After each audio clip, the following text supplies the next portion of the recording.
ಒಬ್ಬ ಮುಖ್ಯಮಂತ್ರಿಯ ಚಿಟ್ಚಾಯ್ತು ಒಬ್ಬ local channel ಹುಡುಗನಿಗೆ ಮಂಡ್ಯದ ಒಂದು ಮನಸ್ಸಿನ ಮೇಲೆ ಅತ್ಯಂತ ಆಘಾತ ಉಂಟು ಮಾಡಿದೆ. 7.5 ಕೋಟಿ ಕನ್ನಡಿಗರಿಗೆ ಮತ್ತು ಅವರ ಕುಟುಂಬಕ್ಕೆ ನೋವನ್ನು ಭರಿಸ್ತಕ್ಕಂಥ ಒಂದು ಶಕ್ತಿ ಆ ಭಗವಂತ ನೀಡಲಿ ಅಂತಕ್ಕಂಥದ್ದು ನಾವೆಲ್ಲರೂ ಪ್ರಾರ್ಥನೆ ಮಾಡ್ತೇವೆ.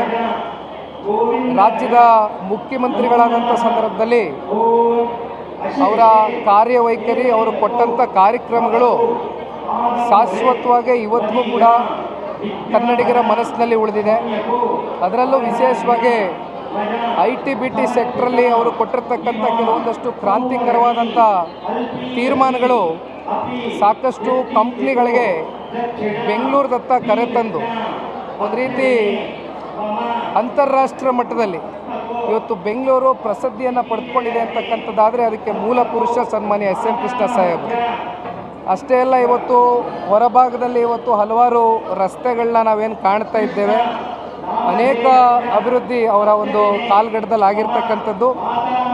ನಮ್ಮಂಥ ಯುವ ಸಮುದಾಯಕ್ಕೆ, ನನ್ನಂಥ ಎಷ್ಟೋ ಜನ ಯುವಕರಿಗೆ ಅವರ ಒಂದು ವ್ಯಕ್ತಿತ್ವ, ರಾಜಕಾರಣದ ವಿಷಯವನ್ನು ಬದಿಗಿಟ್ಟು ಮಾತನಾಡ್ತಕ್ಕಂಥದ್ದಾದರೆ ಅವರಲ್ಲಿ ಇದ್ದಂಥ ಒಂದು ಸೌಹಾರ್ದತೆಯ ಒಂದು ಮನಸ್ಥಿತಿ ನನಗೆ ಈಗಲೂ ಚೆನ್ನಾಗಿ ಜ್ಞಾಪಕ ಇದೆ. 2019 ಲೋಕಸಭಾ ಚುನಾವಣೆಯ ಮಂಡ್ಯದ ಫಲಿತಾಂಶದ ಬಳಿಕ ನಾನೊಂದು ಟ್ವೀಟನ್ನು ಮಾಡಿದ್ದೆ, ಒಂದು ಮೆಸೇಜನ್ನು ಹಾಕಿದ್ದೆ. ಆ ಸಂದೇಶವನ್ನು ನೋಡಿ ರೀಟ್ವೀಟನ್ನು ಮಾಡಿದರು. ಆ ಒಂದು ಟ್ವೀಟ್ಗೆ ಪ್ರಶಂಸೆಯನ್ನು ವ್ಯಕ್ತಪಡಿಸಿ ನನ್ನ ಬೆನ್ನನ್ನು ತಟ್ಟಿ, ಯುವ ಸಮುದಾಯ ಚುನಾವಣೆಗಳ ಗೆಲುವು ಸೋಲು ಏನೇ ಇದ್ದರೂ ಕೂಡ ಸಮಚಿತ್ತವಾಗಿ ಸಮಾನ ಮನಸ್ಸಿಂದ ತಗೊಂಡು ಹೋಗಬೇಕು ಅಂತಕ್ಕಂಥದ್ದನ್ನು ಅವರ ಕಡೆಯಿಂದ ಬಂದಂಥ ಒಂದು ಮಾರ್ಗದರ್ಶನ, ಒಂದು ಸಂದೇಶ ಬಹುಶಃ ನಾನು ಮರೀಲಿಕ್ಕೆ ಸಾಧ್ಯ ಇಲ್ಲ. ಇತ್ತೀಚಿನ ದಿನಗಳಲ್ಲಿ ಸನ್ಮಾನ್ಯ ಕುಮಾರಣ್ಣವರು ಮಂಡ್ಯದಿಂದ ಸ್ಪರ್ಧೆ ಮಾಡಿದಾಗ ಸದಾಶಿವನಗರದ ಅವರ ನಿವಾಸಕ್ಕೆ ಹಲವಾರು ಭಾರತೀಯ ಜನತಾ ಪಾರ್ಟಿ ಮತ್ತು JDSನ ನಾಯಕರು ಭೇಟಿ ಕೊಟ್ಟಾಗ ಅವ್ರನ್ನ 6 ತಿಂಗಳಿಂದ ನಾನು ಕಾಣ್ತಕ್ಕಂಥ ಒಂದು ಭಾಗ್ಯ ನನಗೆ ಸಿಕ್ತು. ಆಗಲೂ ಕೂಡ ಅವರ ಆಶೀರ್ವಾದವನ್ನು ಪಡೆದುಕೊಂಡಿದ್ದೇನೆ.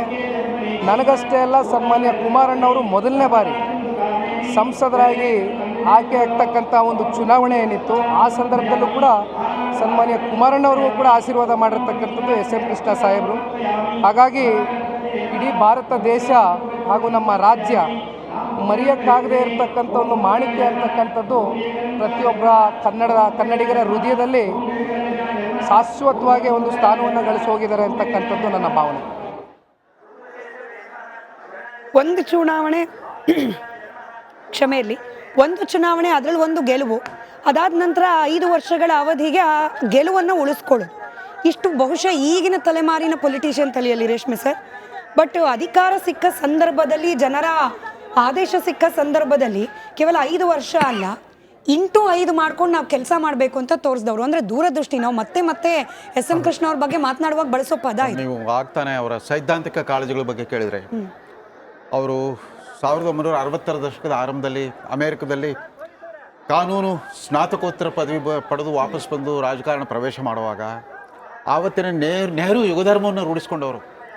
ಮುಂದೆ ಅವರು ವಿವಿಧ ಕಾಲಘಟ್ಟಗಳಲ್ಲಿ ಸುತ್ತಮುತ್ತಲಿನ ವಾಸ್ತವತೆ ಬದಲಾಗದಂಗೆಲ್ಲ ಅದಕ್ಕೆ ತಕ್ಕಂತೆ ತಮಗೆ ಕನ್ವಿನ್ಸ್ ಆದಾಗಲೆಲ್ಲ ಅದಕ್ಕೆ ತಕ್ಕಂತೆ ತಮ್ಮ ಮನೋಧರ್ಮವನ್ನು ಒಗ್ಗಿಸ್ಕೊಳ್ತಾ ಬಂದರು.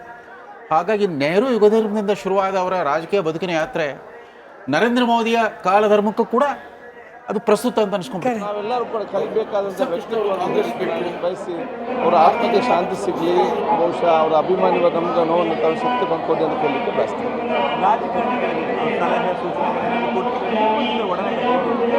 ನಾನು ಅತ್ಯಂತ ಸಣ್ಣದಿಂದಲೇ ಬಹುಶಃ ನಾನು ವಿದ್ಯಾರ್ಥಿ ನಾಯಕನಾಗಿದ್ದ, ನನ್ನ ತಂದೆ ಶಾಸಕರಾಗಿದ್ದರು, ನನ್ನ ತಂದೆಗೆ ಅತ್ಯಂತ ಆತ್ಮೀಯರು ಕೂಡ ಆಗಿದ್ದರು.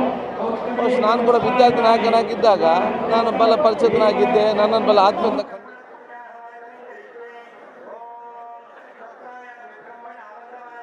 ಸಾರಿ ಸರ್, ಕಂಟಿನ್ಯೂ ಮಾಡಿ. ಸೈದ್ಧಾಂತಿಕ ಮಡಿವಂತಿಕೆ ಯಾವತ್ತೂ ಅವ್ರಿಗೆ ಒಪ್ಪಿಗೆ ಆಗಿರಲಿಲ್ಲ ಅಂತ ಕಾಣುತ್ತೆ. ಯಾಕಂದರೆ ಗೊತ್ತಿದೆ, ಪ್ರತಿಯೊಂದು ಸಿದ್ಧಾಂತಕ್ಕೂ ಕೂಡ ತಂದೆ ಆದ ಒಂದು ಎಕ್ಸ್ಪೈರಿ ಡೇಟ್ ಇರುತ್ತೆ. ಈ ಥರ ಎಲ್ಲ ಮಾನವ ನಿರ್ಮಿತ ಪರಿಕಲ್ಪನೆಗಳ ಥರ ಒಂದು ಸಿದ್ಧಾಂತಕ್ಕೆ ಕೂಡ ಒಂದು ಎಕ್ಸ್ಪೈರಿ ಡೇಟ್ ಇರುತ್ತೆ. ಯಾಕಂದರೆ ಅವರು ನೆಹರು ಯುಗಧರ್ಮದಲ್ಲಿ ಅವರು ರಾಜಕೀಯ ಶುರು ಮಾಡಿದಾಗ ಸಮಾಜವಾದಿ ಸಿದ್ಧಾಂತದ ಒಂದು ಗುಂಗಿತ್ತು ಎಲ್ರಿಗೂ, ನಮಗೆಲ್ಲ ಇತ್ತು ಗುಂಗು. ಅವ್ರು SM ಕೃಷ್ಣ ಅವರು ಮುಖ್ಯಮಂತ್ರಿ ಆದ ದಿನಗಳಲ್ಲಿ ನಾವೆಲ್ಲ ಗೇಲಿ ಮಾಡ್ತಾ ಇದ್ವಿ, ಇವರು ಹೈಟೆಕ್ ಕೃಷ್ಣ, ಕಾರ್ಪೊರೇಟ್ ವಲಯಕ್ಕೆಲ್ಲ ಅವಕಾಶ ಕೊಡ್ತಾರೆ ಸರ್ಕಾರದಲ್ಲಿ ಅಂತಂದ್ಬಿಟ್ಟು. ಇವರು ಪ್ರೈವೇಟ್ ಪಬ್ಲಿಕ್ ಪಾರ್ಟ್ನರ್ಶಿಪ್, ಖಾಸಗಿ ಸರ್ಕಾರಿ ಸಹಭಾಗಿತ್ವ ಅನ್ನೋ ಒಂದು ಪರಿಕಲ್ಪನೆಗೆ ಒಂದು ಸಾಕ್ಷಾತ್ಕಾರಗೊಳಿಸೋಕೆ ಹೊರಟಾಗ ನಾವು ಗೇಲಿ ಮಾಡಿದ್ವಿ. ಕೊನೆಗೆ ನಮ್ಗೆ ಗೊತ್ತಾಯಿತು ಅದರ ಅಗಾಧತೆ ಎಂಥದ್ದು ಅಂತಂದ್ಬಿಟ್ಟು. ನೋಡಿ, ಯಾವ IT-BT ವಲಯ ಇನ್ಫಾರ್ಮೇಷನ್ ಟೆಕ್ನಾಲಜಿ ಅಂತ ಸೂಕ್ಷ್ಮಾತಿ ಸೂಕ್ಷ್ಮ ತಂತ್ರಜ್ಞಾನವನ್ನು ತೀರಾ ಸರಳ ಅನ್ನೋ ರೀತಿಯಲ್ಲಿ ಭಾರತದಲ್ಲಿ ಅನುಷ್ಠಾನ ಮಾಡಿಬಿಟ್ಟು ಲಕ್ಷಾಂತರ ಜನ ಯುವಕರಿಗೆಲ್ಲ ವಿದ್ಯಾವಂತ ಯುವಕರಿಗೆ ಕೆಲಸವನ್ನು ಕೊಟ್ಟರು.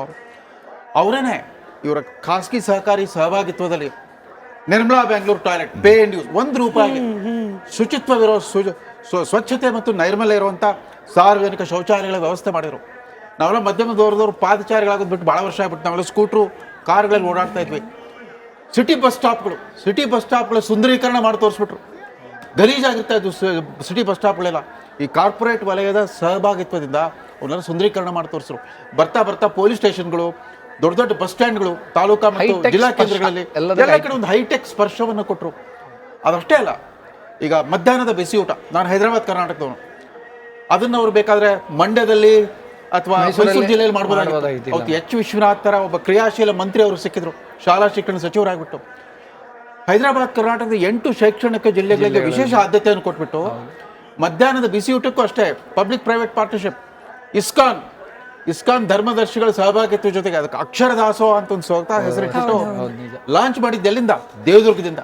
ದೇವದುರ್ಗ ನಮ್ಮ ಪೂರ್ವಿಕರ ನೇಟಿವ್ ಪ್ಲೇಸ್. ಹಾಗಾಗಿ ಅಲ್ಲಿಂದ ಮಾಡಿದ್ರು.